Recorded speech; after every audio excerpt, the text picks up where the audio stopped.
श्यामावलोकय पंकजलोचन कपाविलोकनिशोर ब्रह्मोचन नीलताम्रसदाम कामहरि दैकन्य मगन मधुपर जातु दान बड़ोत बल वन्यन मुनि सज्जन रंजन अगगंजन ओसुर छसिनव वृंदबलाग असरन सन दीन जनगाग मुझबल विपुल भार में मंडित करदूषण विराट वद पंडित राम नारी स्वरूप जय दशरथ कुल कुमुद सुधाकर श्वेश पुराण विदित निगमागम गावै सुमुनि संत समागम कारुणिक बेलीक मद खंडन सब विधि कुशल कौशिला मंडन कलिमल मथन नाम मम तान तुलसीदास प्रभु पाई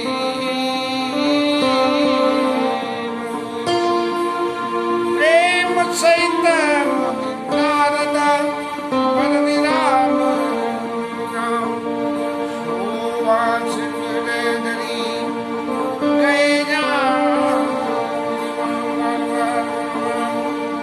हर्षदेव श्रीरंग पद सरोज अनुपायनी भगति सदा सत्संग कामय नार प्यार जिमि लो भई प्रिय जिमि दाम तिमि रघुनाथ निरंतर लीला अच्युतम केशवम नारायणम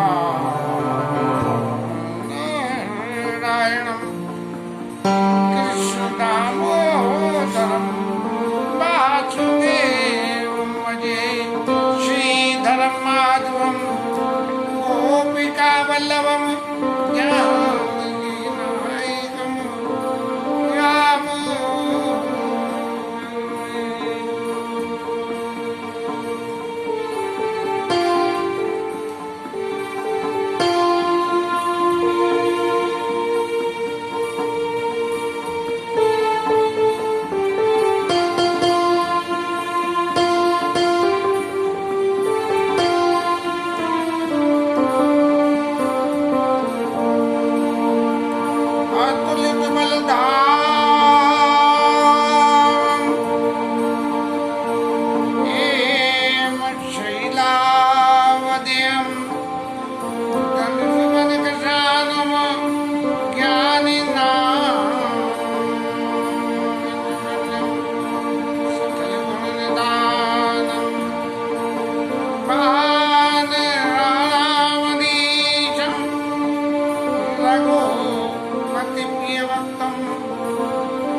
राम कथा के इस 14 महीने के समारोह के समापन अवसर पर कथा तो कल विश्राम ले गई है, लेकिन आमतौर पे जैसा होता है कि कथा के समापन अवसर पे श्रोताओं को और उनके सहयोगकर्ताओं को और उसके ऑर्गेनाइजर को,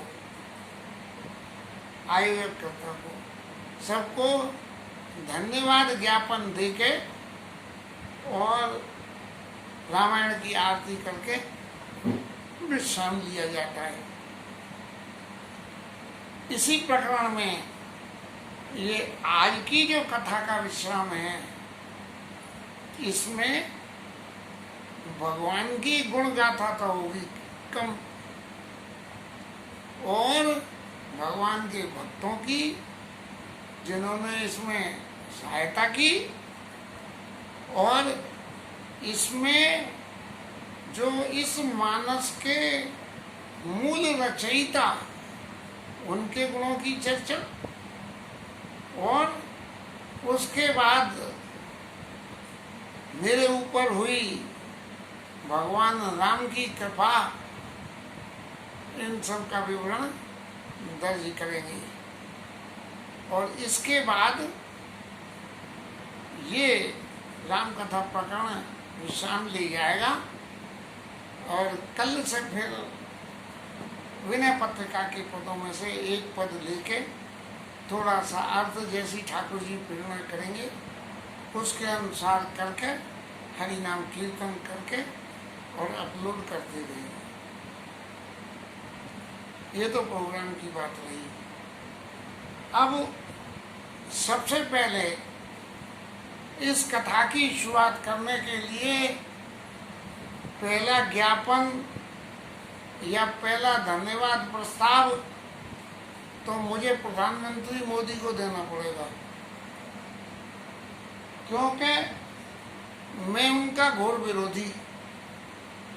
वो जो नाटकीयता लगाते हैं मुझे उससे नफरत है और मैं जीवन में सच्चे रास्ता पे चलने वाला आदमी हूँ। और ये मैं ही नहीं, जहाँ जहाँ मेरी जानकारी है वहाँ सब लोगों को ये अच्छी तरह से ज्ञात है।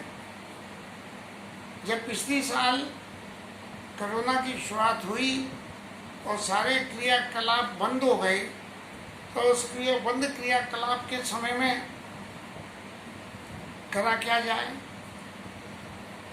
समय कैसे गुजरे। और जब समय फालतू हो तो खाली दिमाग शैतान का घर। चूंकि उस वक़्त हो रही इन मोदी महाराज की सारी क्रियाओं की कटु आलोचना मेरे द्वारा होती थी और मैं उसमें निंदा और निदान दोनों बातें करता था कि इन्होंने ये करा, ये नहीं करके ये करना चाहिए। तो चित्त में ऐसा आया कि मैं इस खाली समय का और दुरुपयोग करूँगा और दुरुपयोग करने के लिए वही दुनिया भर की अनर्गल बातों को बोलूँगा। तो क्यों ना उन सब बातों से बचने के लिए भगवान की राम कथा शुरू कर दें। और ये मेरे चित्त में कोई संकल्प पनप गया था। चूँकि मैं रोज माला करते समय टीवी के ऊपर में चैनलों पे भागवत कथा, राम कथा सुनता रहता था, तो ये मेरे सहज स्वभाव में आ गया था कि रोज कुछ न कुछ सुनना। सुनते सुनते वो कथा मेरे हृदय को हृदयंगम हो गई। कथा के सार में क्या है क्या नहीं है, ये सारी बातें अंदर इस तरह से उतरने लगी कि ऐसा लगा कि ये सारे तजुर्बे को कहीं न कहीं शेयर किया जाए। एक दिन दोपहर को, शायद 2 मई या 3 मई थी, दोपहर को वो मानस मनीषी महाराज, क्या नाम है उनका, राम कमल वेदांती, वो कथा कह रहे थे और मैं कथा सुन रहा था। लगभग जिस स्टाइल में मैं बोलता हूँ वेदांती महाराज उसी स्टाइल से बोल रहे थे उस वक्त। तो उन्हें देख के मुझे ऐसा लगा कि जब वेदांती महाराज इतनी सरल कथा, ये तो वेदांती हैं, ये इतनी सरल कथा कह सकते हैं, तो क्या मैं भी इस दिशा में कोई प्रयास करते देखूं। चित्त में बने हुए संकल्प से, या कहें वेदांती महाराज की कृपा मिल गई मेरे को, और ये संकल्प उत्पन्न हो गया कि कल से राम कथा करेगी। और राम कथा का विषय भी क्या होगा, ये भी तुरंत ही आ गया कि मानस करुणा। जैसे हमारे बापू जी कहते हैं, मुरारी बापू कहते हैं कि मानस किन्नर, मानस घाट, मानस गंगा, मानस यमुना, मानस सरस्वती, मानस प्रयाग। इस तरह से तो मानस करुणा, करुणा को विभक्ति करी गया, करो और ना करो। और इसमें उत्तरकांड के 2:41 से एक बार रघुनाथ बुलाई से कथा प्रारंभ हुई और पूरे 1 मास पर्यंत ये कथा चलती रही। और जो अभूतपूर्व सुख हुआ उसने ये प्रेरणा दे दी कि ये कथा जो है और फिर नए सिरे से मानस करुणा को विश्राम देके राम कथा को बालकांड से शुरू करके रखी तक जैसी भी गोविंद प्रेरणा करेंगे देते रहेंगे। अब ये ठाकुर जी की महती कृपा ही रह गई कि शाम को सामने से वर्मा जी के यहाँ से उनकी बेटी आई मेरे पास, विदुषी वर्मा, और वो मेरे से आके बोली, अंकल आप तो बहुत सारे ऐसे ऐसे काम करते हो, आज मैं आपका यूट्यूब पे चैनल बनाती हूँ। और उसने मेरा जो है चैनल बनाने का प्रयास किया, चूँकि नेट की सुविधा उतनी नहीं थी मेरे पास उस वक्त, तो आधा पर्दा काम हुआ, आधा रह गया। फिर उसका भैया सिद्धार्थ आ गया और आके उसने जो है वो सब काम पूर्ण करके बाकायदा फोटो लेके हरि नाम कथा चैनल बनाया। चैनल की आईडी बनाई गई तो वो जो है अनिल कुमार और भजन और 2020@gmail.com बनाई। लेकिन ठाकुर जी को वो जो है भजन शब्द मंजूर नहीं था। बोले तुम तो पाखंड कर रहे हो, ये कथा कहने का तुम में अक्ल तो है नहीं। तो आईडी बनी अनिल कुमार भजन, उसने बेचारे ने सिद्धार्थ ने लिखी तो BAJN लिख दी। जो भी कुछ हुआ मैंने स्वीकार कर ली। मैंने की भजन है तो भजन है और भजन नहीं है तो सब भजन बेकार है, क्योंकि भजन बिना सरसों के ऐसे, लेवन बिना बहुव्यंजन जैसे। तो ऐसे ही सोच दिया कि ये भजन जो है डलेगा तो शायद भजन होने भी लगेगा, ये स्वीकार कर ली। और दूसरे दिन से इस कथा को अपलोड करने का तरीका सिद्धार्थ मुझे को सिखा गया। तो इस कथा के जो कहते हैं कि प्रणेता वो ये दोनों बच्चे रहे, और इन दोनों बच्चों से जब मैंने करके पहले दिन की कथा करी और अपलोड होने के बाद कुछ लोगों को सुनवाई गई तो उनमें बड़े बड़े एप्रिसिएशन मिले। इनमें सबसे पहले हमारे बचपन के मित्र अनिल कुमार पंडित जी महाराज, जिन्होंने बड़े प्रेम से कथा सुनी और सुन के अपने कमेंट पास करे कि ये सुधार इसमें होना चाहिए। उसके बाद अशोक खंडेलवाल जी, बैंक मैनेजर, मन्नू के पापा, इन्होंने कुछ सुझाव दिया कि आप जहाँ खड़े होकर कथा कहते हो इसके पीछे कोई भगवान की छवि होनी चाहिए, तो वहाँ छवि लगाई गई। इसके बाद कथा में जिन लोगों के सुनने वालों में हमारे सुधीर बाबू चाचा जी के बेटे, जिन्होंने नियमित रूप से कथा सुनी, हमारे बम्बई वाले अंतु सेठ जो अब तो नहीं रहे, कोरोना की भर चढ़ गए, उन्होंने कमेंट दिए। हमारी बहन जी रीता रानी, उन्होंने सुनी, उन्होंने कमेंट दिए। और फिर इसके बाद जिसने आशा बहन जी दिल्ली वालियों ने, उनने तो विशेष सहयोग करा, क्योंकि वो रोज की कथा सुनती थी और सुनने के बाद में बताती और थी कि ये और करना ये और करना। तो इस तरह से ये कथा निरंतर अपने अंदर आकर्षण बढ़ाती चली गई। और ठाकुर जी की कृपा में संगीत पक्ष तो बहुत थोड़ा था, जो कुछ था, लेकिन इस संगीत पक्ष के लिए यदि किसी को मैं श्रेय देना चाहूँ तो वो हमारी बिटिया गुड़िया रानी है। क्योंकि मैं बिल्कुल स्पष्ट रूप से कह सकता हूँ कि ये उसी का आशीर्वाद है कि मैं कीबोर्ड बजा रहा हूँ, और उसको हमारे बाबूजी ने आशीर्वाद करा था। तो पिताजी का आशीर्वाद बिटिया के थ्रू मेरे पास में आ गया, और ये बजाते बजाते इतनी प्रैक्टिस हो गई कि अब भजन कीर्तन करने में भी आनंद आने लगा। हालांकि ये क्रिया पिछले 15 साल से चल रही है, लेकिन ये जो राम कथा के रामायण में तुरंत तुरंत इधर से उधर जाना, उधर से इधर आना, ये बातें मायने रखती हैं कि संगीत का बदलाव ये सहज नहीं होता है, लेकिन ये कथा करते करते ये बातें आने लगी। अब सवाल ले आ गया, गले में तो दम बिल्कुल थी ही नहीं, तो इस फटेबाज गले से ठाकुर जी का गुणगान करने से का जो उत्साह मन में था, उसने गले में भी सुधार ला दिया और खूब जोर जोर से गाने लगा। हालांकि छुड़ियारपन तो गले में अभी भी नहीं है, लेकिन जो भी कुछ है भगवान के गुण गान करने के लिए सुरीलेपन की जरूरत नहीं है। भगवान के गुणों के लिए तो भगवान के प्रति श्रद्धा और भावना की जरूरत है। यदि ये दो चीज हैं साथ में, श्रद्धा और भावना, तो गुणगान आप चाहे जैसा भी करोगे, क्योंकि वो भगवान का होगा, इसलिए वो सबको मान्य हो जाएगा। कोई उसमें आपको ये आक्षेप नहीं है।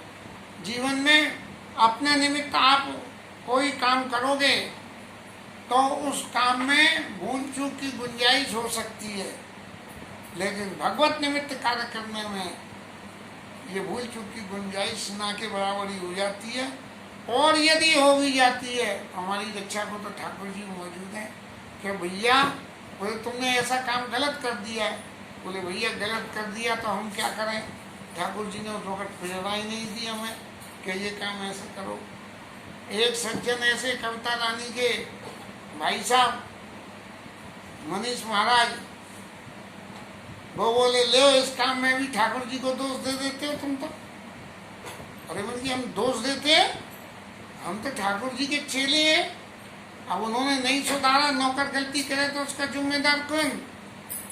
नौकर गलती करे तो उसका मालिक उसका जिम्मेदार। तो हमारी इस गलती के जिम्मेदार भी ठाकुर जी हैं। जब उनकी प्रेरणा से सबके काम हो रहे हैं तो उनसे भी भूल नहीं होनी चाहिए थी। इस तरह से ये और ऐसे ऐसे लोग बाग जो कभी कथा नहीं सुनते हैं, जिनमें हमारी शारदा भाभी, उन तक ने कथा सुन ली और वो बोली भैया तुम बड़ी अच्छी कथा कहते हो। और जो कुछ ऐसा है, हम कहाँ तक कहें कि हमारी धर्मपत्नी को भी थोड़ा सा शौक हो गया कि वो वैसे कथा में न बैठे, लेकिन पीछे पीछे YouTube पे कथा सुने। और आज आरती के मौके पे उन्होंने सब में ही हामी वर्दी की आरती मैं कर दूंगी। मैंने कहा मैं आरती गाऊंगा बजाऊंगा तो आरती कौन करेगा? बोले मैं कर दूंगा। बड़ी अच्छी बात है। पूरे परिवार के ऊपर ठाकुर जी की महती कृपा रही। त्रिलोकी भाई साहब हमारे, जिन्होंने बहुत दिन तक नहीं सुनी, फिर ये कह कही कि भाई हमें भैया करो हम सुनेंगे। हमारे नंदसाल के परिवार में लोगों को भेजी, उन सब लोगों ने सुनी, उन सब लोगों को भी अच्छी लगी। किसी भी जतन से ये राम कथा का प्रचार और प्रसार होता रहा और मैं इस काम के लिए अपने आप को धन्य मानता रहा कि मेरे सौभाग्य का इससे बढ़िया और कुछ प्रयोजन नहीं हो सकता है कि समय के सदुपयोग के साथ 1 घंटा करीबन कथा करने का, 1 घंटा कथा को अपलोड करने का और उसके बाद 1 घंटा मैनेज करने का कि भाई डाटा का उपयोग कैसे होगा, कहाँ से अपलोड होगी, कहाँ से नहीं होगी, क्या क्या चिंता करनी। इस तरह से 3 घंटे रोज ये 14 महीने तक मेरे खर्च होते रहे। यद्यपि बीच में थोड़ा सा व्यवधान भी आता रहा कि कुछ दिन 3 दिन 2 दिन कुछ काम आ गया तो वो कथा बंद हो जाती थी, माला कर लेते थे। शांति महाराज आ गए तो काम करवाना है उनके संग, तो क्या करें भाई, आज तो कथा को आज की तो शाम दे दो और माला हाथ में लेके वो काम कर रहे हैं, ऑर्गेनाइज कर लो। तो इस तरह से ये 14 महीने का समय निकल गया और बार बार चित्त में एक ही बात आती है कि ये ठाकुर जी की कृपा और घर के बड़ों का आशीर्वाद, इन दोनों चीज़ों ने मिलके इस रास्ता के ऊपर मेरे को अग्रसर आगे बढ़ाना कर दिया। अपने सौभाग्य का ज़्यादा तो क्या वर्णन करूं, एक ही बात मानता हूं, सारे साधन अपने आप ही, ये कीबोर्ड में जो स्टाइल बजते हैं उनसे अनुकूलता नहीं लगती थी। अपने आप ही नेट पे एक दिन जो है इलेक्ट्रॉनिक तबला खुल गया, ये रहा इलेक्ट्रॉनिक तबला, और इस तबले को मंगाने के लिए ऑनलाइन सोचने लगा, और फिर मौके की बात देखिए कि सदर में नहीं मिल गया, और इससे बिल्कुल वही क्लासिकल टच आ जाता है। ये भी अपने आप ही सारी बन गई। इस तरह से सारी व्यवस्था एम्प्लीफिकेशन के लिए अपने आप ही सारी व्यवस्था बन गई। इससे एम्प्लीफिकेशन भी हो जाता है, और जे और कीबोर्ड दोनों संग बज जाते हैं, उसकी आवाज़ इसमें और इसकी आवाज़ उसमें, दोनों हो जाते हैं। इसके लिए सिस्टम जोड़ने को बन गया। कमरे में आवाज़ गूंज होती थी, उसके लिए एकॉस्टिक को पीवीसी पैनल लग गए चारों तरफ। रोशनी के लिए लाइटों का इंतजाम हो गया। ये सारे इंतजाम कोई कह के मैंने करे, मैंने हाथ जरूर मेरे रहे, लेकिन इस इंतजाम को करने में मेरे को कोई मेहनत नहीं हुई। अपने आप ही पैनल आने का इंतजाम हो गया, घर आके दे गया, सैंपल दिखा गया, दे गया, ऐसे ही सब होते गए। फिटिंग सारी अपने हाथ से कर ली। तो ये ठाकुर जी की लीला की जो कृपा की अनुभूति मैंने की है, इसके लिए मैं अपने सौभाग्य को, बड़ों के आशीर्वाद को और राम जी की कृपा को कुछ वर्णन कर नहीं सकता हूँ।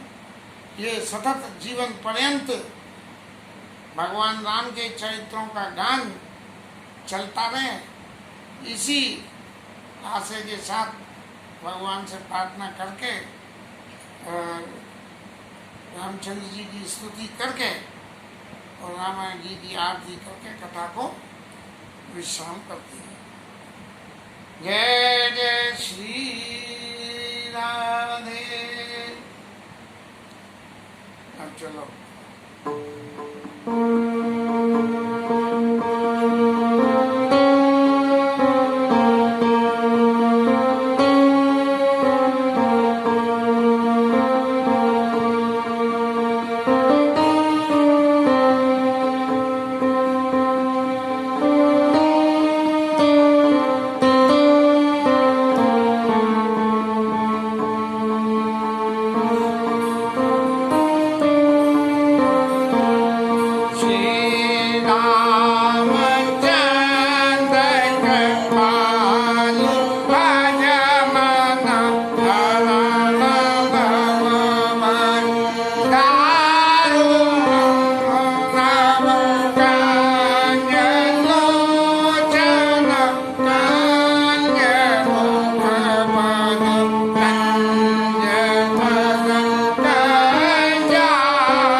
बोलो तो हनुमान की जय, उमापति महादेव की जय, सब संतन की जय, कथा सुनने वाले की जय। इस कथा में